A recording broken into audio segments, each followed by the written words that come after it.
जय Shri Krishna. Good afternoon all of you. Basic accounting principles जो generally accepted accounting principles है, उसमें अकाउंटिंग कंसेप्ट्स एंड कन्वेंशन दो चीज़ मैंने बताई थी। उसमें 8 जो अकाउंटिंग कंसेप्ट्स हैं वो हमने कंप्लीट किए। आज हम पढ़ेंगे जो कन्वेंशन,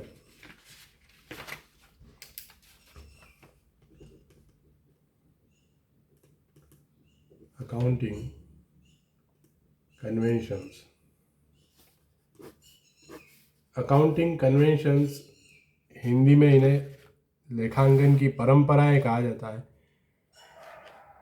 ये वो प्रिंसिपल्स होते हैं जिन्हें अगर आप फॉलो करोगे तो आपके अकाउंटिंग के लिए, प्रॉपर अकाउंटिंग के लिए वो बेटर रहेगा।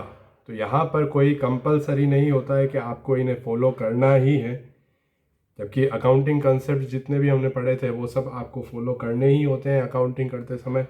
वो अगर फॉलो नहीं किए जाते तो अकाउंटिंग एप्रोप्रिएट नहीं मानी जाती। तो अकाउंटिंग कन्वेंशन में जो मैंने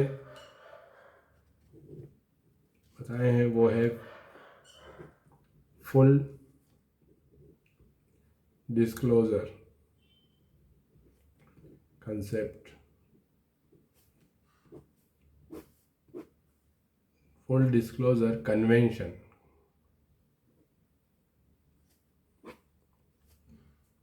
वहाँ पर पिक्स में देखना होगा तुम्हें, ये कन्वेंशन के सेंड किए हैं या नहीं किए हैं। नहीं किए होंगे तो मैं सेंड कर दूँगा, जो राइट डाउन करने के हैं। यहाँ पर हमको समझना है 4 कन्वेंशंस हैं जो परंपराएं हमको फॉलो करनी चाहिए हमारे अकाउंटिंग के लिए जो बेटर होती है। तो फुल डिस्क्लोजर कन्वेंशन, डिस्क्लोज करने को कहते हैं किसी चीज़ को शो करना। तो फुल डिस्क्लोजर कन्वेंशन ये एम्फेसिस करता है इस बात पर कि जब हम अकाउंटिंग करते हैं तो हमें अकाउंटिंग करते समय कोई भी ऐसा फैक्ट कोई हो बिजनेस से रिलेटेड तो उसको अकाउंटिंग करते समय हमें छुपाना नहीं है। ये कन्वेंशन ये कहता है कि हमको कम्प्लीटली जो भी हमारे अकाउंटिंग या बिजनेस के फैक्ट्स हैं सबको बुक्स ऑफ अकाउंट्स में हमको शो करना चाहिए। बहुत बार ऐसा होता है कि बिजनेस में कुछ लॉस हुआ हो या कुछ ऐसा इवेंट हुआ हो, उसको जो अकाउंटेंट होते हैं, जो मैनेजर्स होते हैं, वो उसे छुपाने के करते हैं कि इससे हमारी गुडविल जो है, फर्म की इमेज जो है, ये बिजनेस की इमेज वो ख़राब हो सकती है। तो ऐसा हमें कभी भी नहीं करना चाहिए। फुल डिस्क्लोज़र, जो भी यूज़र्स जो होते हैं अकाउंटिंग इन्फॉर्मेशन के यूज़र्स, जो इंटरनल एक्सटर्नल यूज़र्स हमने पढ़े थे, तो उन यूज़र्स को डिसीजन लेने में इजी रहे, इसलिए हमको सब चीज़ जो है वो हमें अकाउंटिंग में शो करनी है। कोई भी चीज़ हमें उनसे छुपानी नहीं है, ताकि वो जो ऐसी चीज़ें खासकर जो उनके डिसीजन को अफेक्ट करती हो, कि अगर वो चीज़ हमने शो करी तो हो सकता है वो अलग डिसीजन लें। तो ऐसा कोई भी फैक्ट हो, भले वो हमारे लिए बिजनेस के लिए नेगेटिव हो, तो भी हमें उसे शो करना है। तो फर्स्ट जो कन्वेंशन कहता है कि हमें कोई भी चीज़ जो है, कोई भी फैक्ट जो है बिजनेस से रिलेटेड या हमारी अकाउंटिंग से रिलेटेड, वो हमें यूज़र से छुपाना नहीं है, बुक्स ऑफ अकाउंट्स में उसे शो करना है। सेकंड जो कन्वेंशन है वो है मटेरियलिटी, मटेरियलिटी कन्वेंशन।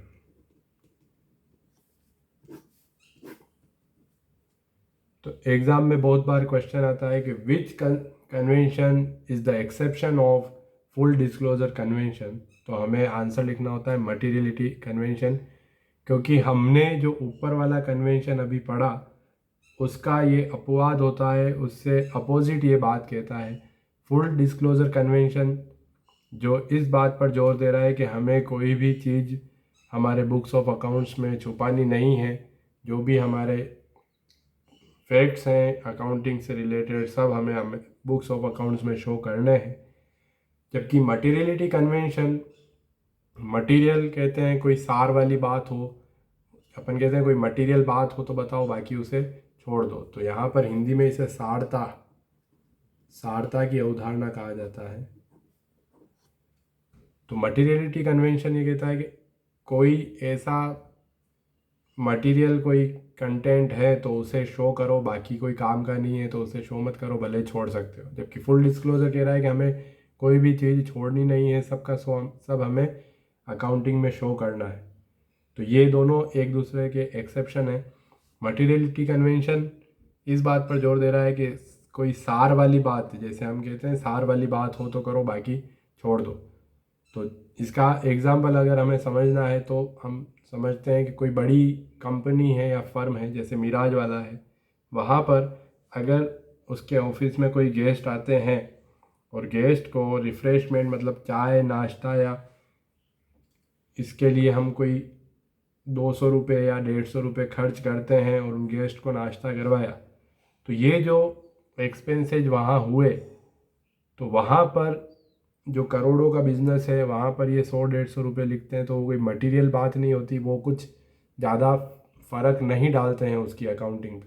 तो वहाँ पर ऐसी चीज़ को छोड़ा जा सकता है। मटीरियलिटी कन्वेंशन जो है वो इस बात पर जोर देता है कि वहाँ कोई सार वाली बात नहीं है उस चीज़ को लिखने पर। यही कोई छोटी दुकान है जो जहाँ पर डेली की इनकम ही 200 या 300 रुपये होती हो, वहाँ पर अगर 100-150 रुपये का कोई खर्चा होता है तो वहाँ पर बुक्स ऑफ अकाउंट्स में उसे शो करना ही चाहिए, क्योंकि वो उसकी जो अकाउंटिंग है उस पर प्रभाव डालता है या फ़र्क पड़ता है उससे। तो मटेरियलिटी कन्वेंशन इस बात पर जोर देता है कि कोई सार वाली बात, ये अकॉर्डिंग टू बिजनेस होगा। वो बिजनेस में एक ही कोई खर्चा है, वो किसी बिजनेस के लिए बड़ा हो सकता है लेकिन किसी वाले में सार की बात नहीं हो, तो हमें उस हिसाब से अकाउंटिंग करनी चाहिए। अगर कोई सार की बात हो, कोई काम की बात हो तो लिखो, बाकी मतलब लिखो। तो दोनों जो कन्वेंशन है वो एक दूसरे से उल्टे हैं।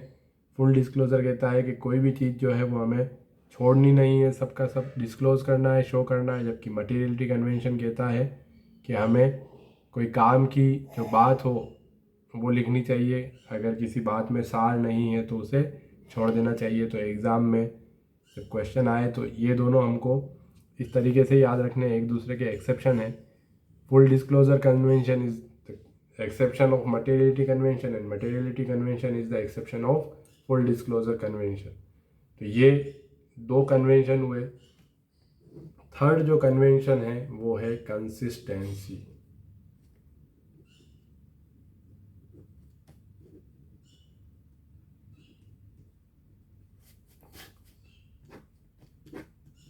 कंसिस्टेंट कहते हैं जो एक जैसा बना रहे उसे कंसिस्टेंट कहते हैं। जैसे जो इंडियन क्रिकेट टीम में विराट कोहली जब बैटिंग करने आते हैं तो उस समय कमेंटेटर भी यही कहते हैं कंसिस्टेंट प्लेयर, कि वहाँ पर बहुत सारे प्लेयर ऐसे होते हैं 8 मैच में कुछ नहीं रन बनाए, फिर एक में 100 बना दी, फिर वापस 2-3 मैच में, तो उस तरीका का नहीं। जब विराट कोहली जब बैटिंग पर आते हैं, जब मैच में आते हैं, तो वो पिछले में 50 बनाए तो कभी 40 कभी 60 हमेशा स्कोर करते हैं। तो वो कहते हैं एक जैसा जो प्लेयर। तो बिजनेस में कंसिस्टेंसी मतलब कहते हैं कि जो अकाउंटिंग पॉलिसीज़ एंड मेथड्स हमने प्रीवियस ईयर्स में यूज़ किए थे अकाउंटिंग करने के लिए, तो वही मेथड्स और वही पॉलिसीज़ हमको आगे के सालों में भी यूज़ करनी चाहिए।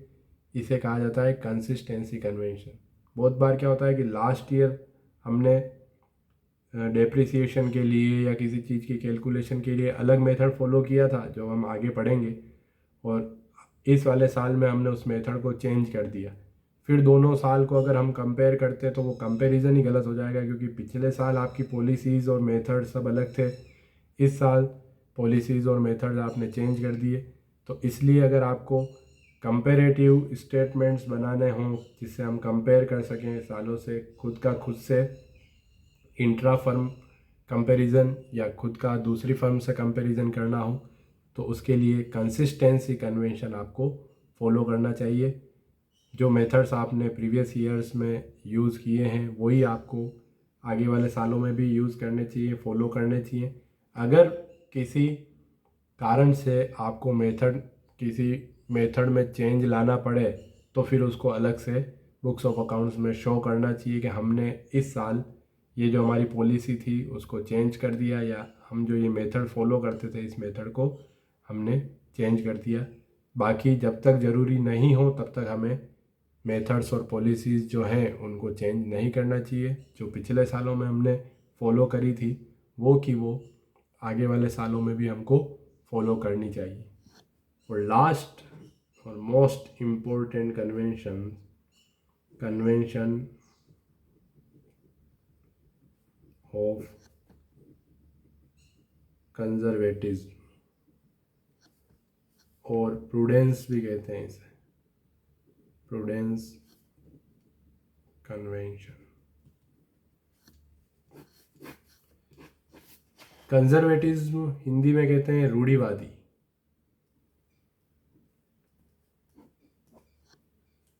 कन्वेंशन ऑफ कंजर्वेटिज्म रूढ़िवादी कहते हैं। जो पुराने ख्याल वाले या पुरानी सोच वाले जो लोग होते हैं उन्हें रूढ़िवादी कहा जाता है। तो बिजनेस हमें ये कहता है कि जब हम अकाउंटिंग करते हैं, अकाउंटिंग हमें ये कहती है कि अकाउंटिंग करते समय हमको रूढ़िवादी या कंजर्वेटिव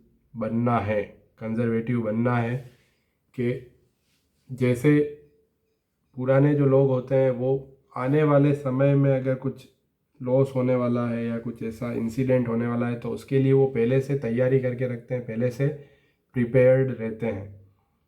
तो बिज़नेस में भी यही कहते हैं कि अगर आपको लगता है कि आपको आने वाले साल में या आने वाले महीनों में कुछ लॉस हो सकता है तो उसके लिए आपको पहले से ही प्रोविज़न बना लेना चाहिए। All the anticipated losses, anticipated जो आपने अंदाज़ा लगाया है, आपको लग रहा है कि ऐसा हो सकता है, तो all the anticipated losses should be provided for, के उनके लिए पहले से ही आपको व्यवस्था करके रखनी है। इसे प्लेइंग सेफ, इस कन्वेंशन को प्लेइंग सेफ भी कहा जाता है।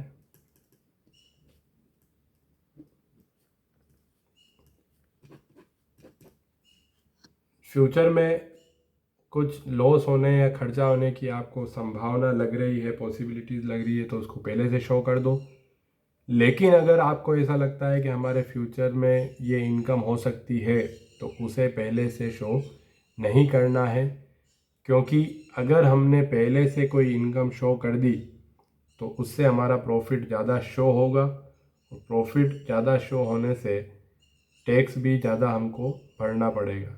अगर हम पहले से कोई खर्चा शो कर देते हैं जो हमको लगता है कि ये फ्यूचर में हो सकता है, उसके लिए पहले से प्रोविज़न बना देते हैं। जैसे हम डेटर से पैसे मांगते हैं तो हम ये मान लेते हैं कि 1 लाख में से 10,000 रुपये डूब जाएंगे, उसको खर्चा मान के अकाउंटिंग में लिख देते हैं। तो इससे क्या होगा, प्रॉफिट कम शो होगा, प्रॉफिट कम शो होगा तो टैक्स भी कम भरना पड़ेगा। अगर मान लो बाद में वो लॉस नहीं होता है तो हमारे लिए तो फ़ायदा ही है कि हमने टैक्स कम भरा था। लेकिन अगर इनकम हमने पहले से शो कर दी, उसका टैक्स भी भर दिया, और उसके बाद अगर वो इनकम नहीं होती है तो वो हमारे लिए डबल लॉस हो जाता है। इसलिए इसको प्लेइंग सेफ कहा जाता है। कन्वेंशन ऑफ कंजर्वेटिज्म, अगर आपको लगता है कि हमारे फ्यूचर में ये खर्चा या हमारे ये लॉस हो सकता है तो उसके लिए पहले से तैयारी करके रखो, पहले से प्रोविज़न बना के रखो। लेकिन इनकम्स जो हैं उनको एंटिसिपेट आपको नहीं करना है, पहले से उन्हें पहले से शो नहीं करना है। प्रॉफिट कम से कम शो होना चाहिए। प्रॉफिट कमाना अलग बात है और शो करना अलग बात है। बहुत प्रॉफिट कमाओ उसमें कोई दिक्कत नहीं है, लेकिन आपको ज़्यादा प्रॉफिट शो नहीं करना है। जहाँ भी आपको मौका मिलता है कि यहाँ पर ये खर्चा बता के हम कम प्रॉफिट शो कर सकते हैं तो वहाँ पर आपको वो ही करना है जिससे प्रॉफिट कम से कम शो हो। अननेसेसरीली आपका प्रॉफिट जो है वो एक्सेस शो नहीं होना चाहिए। तो ये कहलाता है कन्वेंशन ऑफ कंजर्वेटिज्म। पुराने ख्यालात वाले जो लोग होते हैं जिनको रूढ़िवादी कहा जाता है, तो अकाउंटिंग हमें ये कहती है कि अकाउंटिंग करते समय हमें रूढ़िवादी बनना है, कंजर्वेटिव बनना है। इसे प्रूडेंट कन्वेंशन भी कहा जाता है। तो यहाँ पर थ्योरी बेस ऑफ अकाउंटिंग जो है वो कंप्लीट होती है। जो हमने पढ़ा अकाउंटिंग, बेसिक अकाउंटिंग प्रिंसिपल्स, तो उसमें 2 हैं, कंसेप्ट्स एंड कन्वेंशंस। ये सब कंप्लीट हुए। तो अब जब हम प्रैक्टिकल करेंगे तो वहाँ पर यही थ्योरी हमारे काम आएगी। तो इनसे रिलेटेड अब जो भी तुमको पूछना हो वो तुम पूछ सकते हो। अब नेक्स्ट देखते हैं उसमें प्रैक्टिकल है या और कुछ थ्योरी का टॉपिक बाकी होगा तो वो हम लेंगे। आज के लिए इतना काफ़ी। जय श्री कृष्ण।